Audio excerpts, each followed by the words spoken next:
जिनको चाहते थे हटाना वो हट गए, जिनको चाहते थे लाना वो आ गए। अब क्या करें?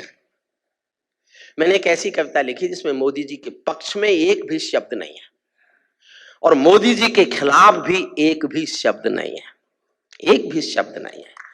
और कविता में हरिओम पवार जिंदा लगे आपको तो आप मेरा समर्थन करना। छोटी सी मतलब लंबी कविता है लेकिन मैं केवल 2 छंद उसके सुना रहा हूं। राजकुमार जी सुनिए।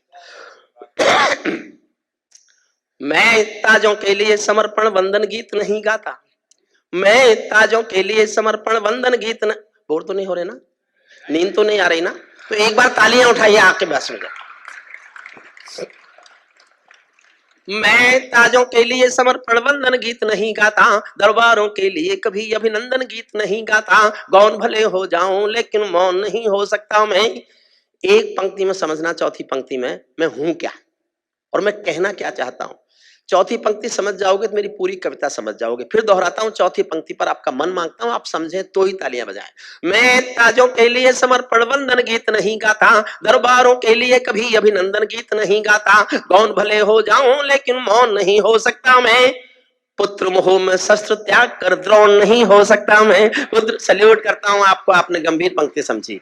पुत्र मोह में शस्त्र त्याग कर द्रोण नहीं हो सकता मैं। कितने ही पहरे बैठा दो मेरी क्रुद्ध निगाहों पर, मैं दिल्ली से बात करूंगा भीड़ भरे चौराहों पर। मैं गाथा वाचन करता हूँ सिंहासन परिवर्तन की, अच्छे दिन आने वाले हैं नारों के आकर्षण की। कभी किसी भी प्रलोभन में मेरी कलम नहीं बिकती और किसी भी डर के आगे दिन को रात नहीं लिखती। मैं शब्दों की कांति ज्वाल हूँ, वर्तमान को गाऊंगा। जिस दिन मेरी आग बुझेगी मैं उस दिन मर जाऊंगा, जिस दिन मेरी आग बुझेगी मैं उस दिन मर जाऊंगा। सिंहासन वाले पंखों पर उड़ता नहीं मिलूंगा मैं, सिंहासन वाले पंखों पर उड़ता नहीं मिलूंगा मैं। राजमहल के कालीनों से जुड़ता नहीं मिलूंगा मैं धरती पर इंकलाब के स्वर की एक निशानी हूँ। गाते गाते अंगारा हूँ, लिखते लिखते पानी हूँ। गाते गाते अंगारा हूँ, लिखते लिखते पानी हूँ। गाते गाते अंगारा हूँ, लिखते लिखते पानी हूँ। सत्ता का आकर्षण मेरी भूख नहीं। जो मैं बोल रहा हूँ ये कोई गर्वोक्ति नहीं है। ओमपाल निडर जानते हैं 1914 के चुनाव में टिकट मांगने वाले हजारों थे, मिले हुए टिकट को लौटाने वाला सिर्फ मैं था, सिर्फ मैं था। 7 दिन तक मेरी खुशामद हुई भाजपा के शीर्ष नेता से और बाबा रामदेव से कि मैं चुनाव लड़ूं, लेकिन मैं चुनाव लड़ने के लिए नहीं पैदा हुआ, मैं चुनाव के लिए नहीं बना। मैं जो हूं, जो मेरी जिंदगी है, मैं एटा के उन लोगों से जिन्होंने श्रद्धेय रंग जी को विश्व का विश्वविख्यात गीतकार बनाया, मैं उनके मंच पर बैठकर उनकी जनता के बीच अपने लिए आशीष मांगता हूं। सुनना, सत्ता का आकर्षण मेरी भूख नहीं, शाल दुशाला चंदन मेरी भूख नहीं, सरकारी अभिनंदन नहीं चुने मैंने, राजनीति के बंधन नहीं चुने मैंने, पद्म पुरस्कारों की चाह नहीं करता, दरबारों की मैं परवाह नहीं करता, कलम सिपाही बनकर जिंदा रहता हूँ। भूखे बच्चों से शर्मिंदा रहता हूँ, भूखे बच्चों से शर्मिंदा रहता हूँ। पगडंडी से लाल किले तक जाता हूँ, झुग्गी झोपड़ियों के आंसू गाता हूँ। और किसी भी ओज के कवि का, चाहे गौरव चौहान हो चाहे मैं हूं, हम सरदे धुरंधर भदौरिया जैसे सीखे, भले उम्र में छोटे हों लेकिन हम उनसे सीखते हैं। मैंने उनका एक छंद पढ़कर अपनी कविताओं को मान सम्मान दिया है, अपनी कविताओं को जिंदा रखने की कोशिश की है और गर्व के साथ उनका नाम लेकर मैं उनका छंद पढ़ता रहा।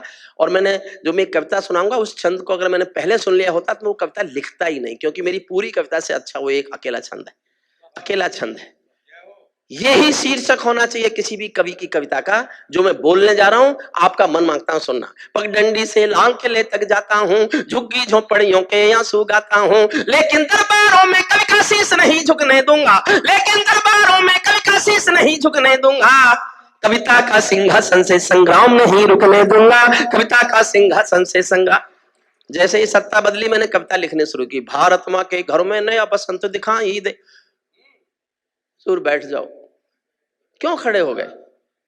प्लीज प्लीज प्लीज अब मत उठना, और अब के कोई उठाना तो मैं उसको पांडेचेरी ले जाके मंत्री बनवाऊंगा, वहां बहुत चलती है मेरी उधर। सुन लीजिए मन से। भारत माँ के घर में नया बसंत दिखाई देता है, और अगली पंक्ति अच्छी लगे तो ही दाद देना। भारत माँ के घर में नया बसंत दिखाई देता है, वंशवाद की परंपरा का अंत दिखाई देता है।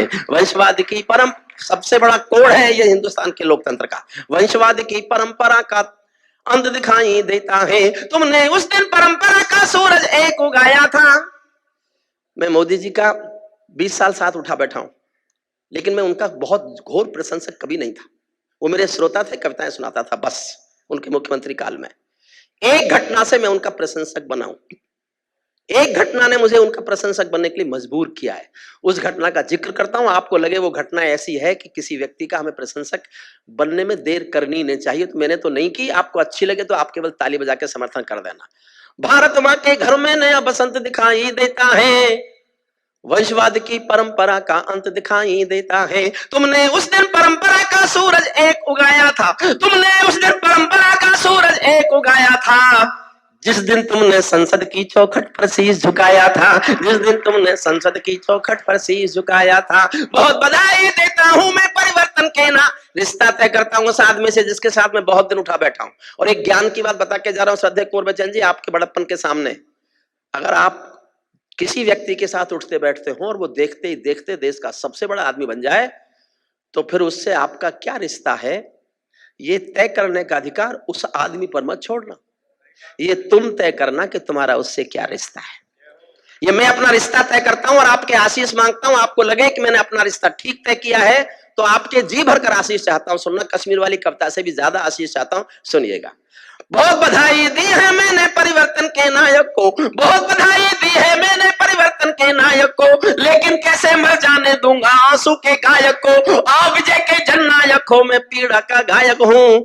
आप राजपथ के नायक हो, मैं जनपथ का नायक हूँ। आप राजपथ, सल्यूट आपका अभिवादन। आप राजपथ के नायक हो, मैं जनपथ का नायक हूँ। निर्वाचन ने सौंपा है सम्मान तुम्हारे हाथों में, जो सुनना, निर्वाचन ने सौंपा है सम्मान तुम्हारे हाथों में, लोकतंत्र के मां संसद का मान तुम्हारे हाथों में, संविधान के पालन का अरुमान तुम्हारे हाथों में, तिलक गोखले गांधी का वरदान तुम्हारे हाथों में, अमर तिरंगे की सौंपी है शान तुम्हारे हाथों में, सौंप दिया है पूरा हिंदुस्तान तुम्हारे हाथों में, सौंप दिया है पूरा हिंदुस्तान तुम्हारे।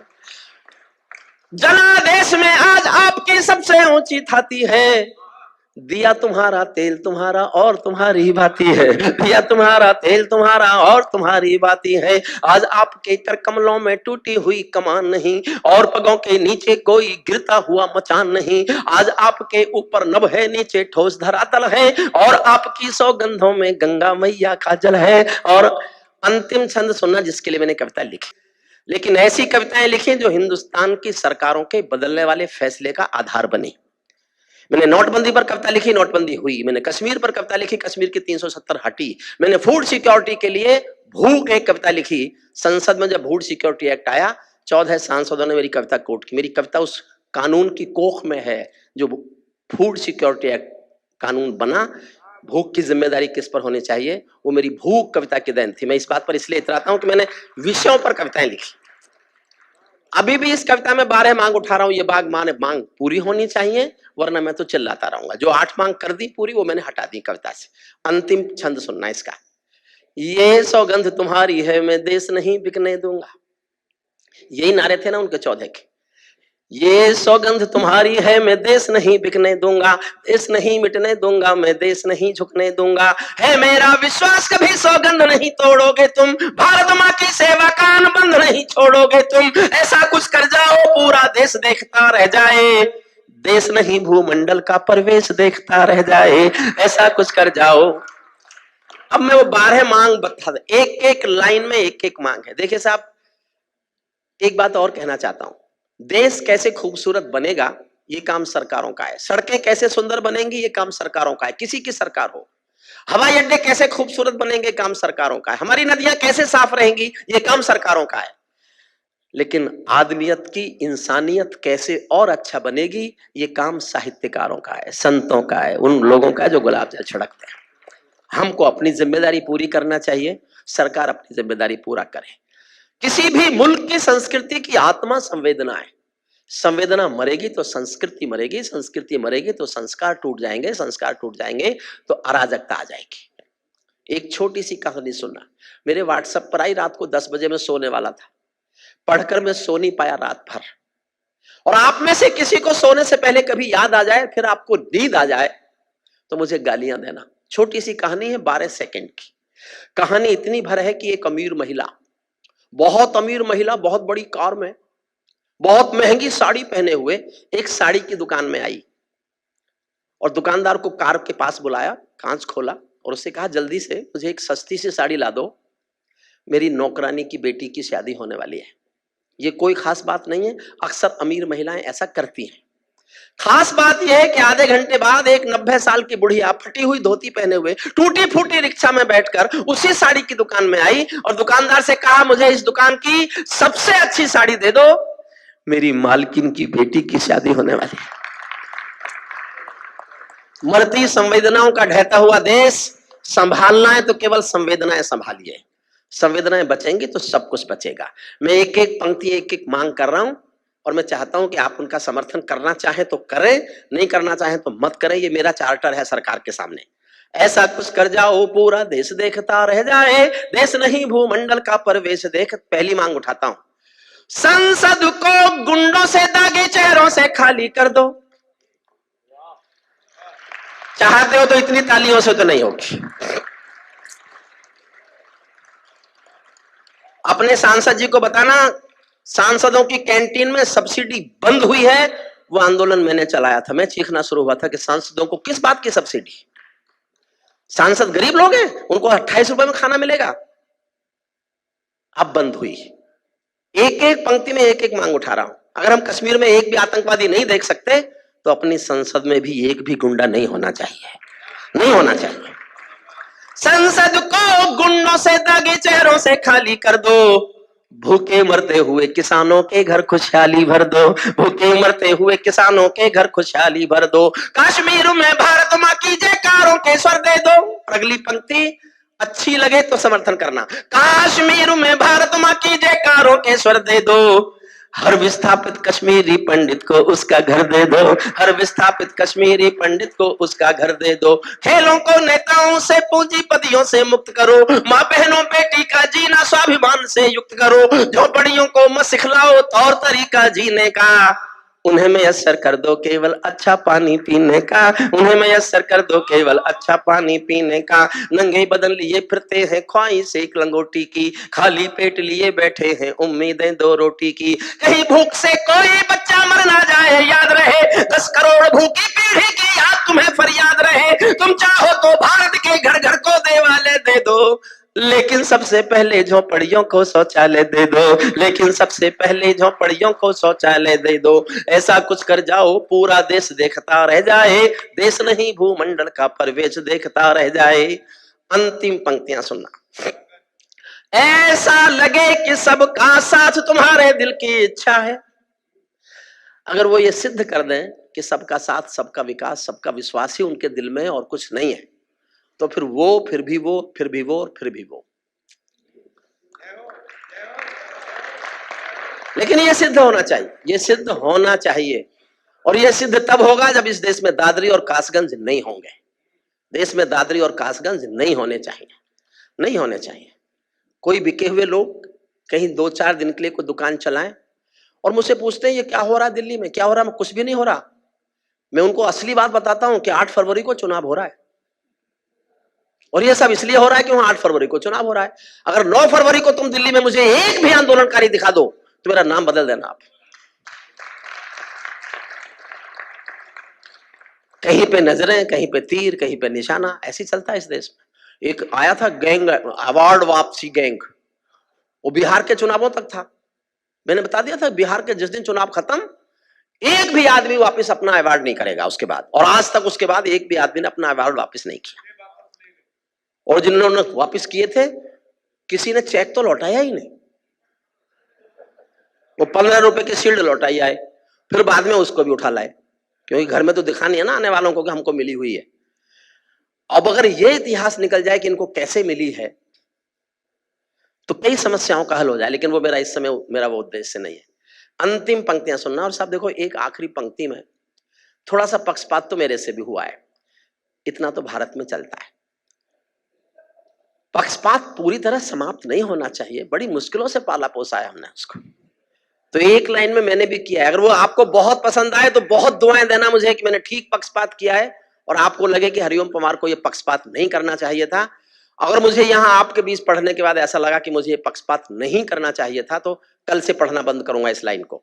और आपने बहुत प्यार दिया और आपको लगा कि साहब इतना तो बनता है, तो फिर मुझे आशीष देना कि ताकि मैं उस लाइन को पढ़ता रहूं। अंतिम पंक्तियां सुनना। ऐसा कुछ कर जाओ पूरा देश देखता रह जाए, देश नहीं भूमंडल का परिवेश देखता रह जाए। ऐसा लगे कि सबका साथ तुम्हारे दिल की इच्छा है, सामाजिक सद्भाव तुम्हारी सबसे कड़ी परीक्षा है, सामाजिक सद्भाव तुम्हारी सबसे कड़ी परीक्षा है। ऐसा लगे कि गुजराती बेटा गांधी का सपना है, ऐसा लगे कि भारत का सरपंच हमारा अपना है, ऐसा लगे कि सवा अरब की आबादी का दमखम हो, ऐसा लगे कि भारत की सब तहजीबों का संगम हो, ऐसा लगे कि देशद्रोहियों को तुमने ललकार दिया, ऐसा लगे कि देशद्रोहियों को तुमने ललकार दिया, ऐसा लगे कि भारत माँ का हर दुश्मन धिक्कार दिया, ऐसा लगे कि काले धन का पूरा खेल हिल गया है, ऐसा लगे कि दिल्ली को सरदार पटेल मिल गया है, ऐसा लगे कि दिल्ली को सरदार। बहुत बहुत